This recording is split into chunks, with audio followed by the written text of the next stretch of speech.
আমরা set video post করলে মানুষ ভাবে আমরা ছেঁকা খাইছি। আমরা রোমান্টিক ভিডিও পোস্ট করলে মানুষ ভাবে আমরা প্রেমে পড়ছি। আমরা অ্যাটিটিউড ভিডিও পোস্ট করলে মানুষ আমাদের সিগমা বলে। আসলে ভাই আমরা এমন নেই, আমরা কারোর প্রেমে পড়িও না, কাউকে আমাদের প্রেমে ফেলাইও না। আসলে আমাদের ক্যারেক্টারটাই এমন, যেইটা মন চাই ওইটাই করি।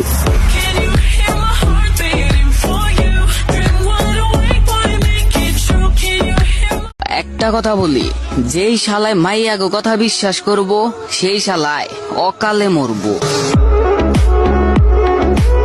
अच्छा बुरा कुछ नहीं होता दोस्त, ये वक्त बेवजह बदनाम होता है। बस दुनिया तुम्हें तब याद करती है जब उन्हें काम होता है।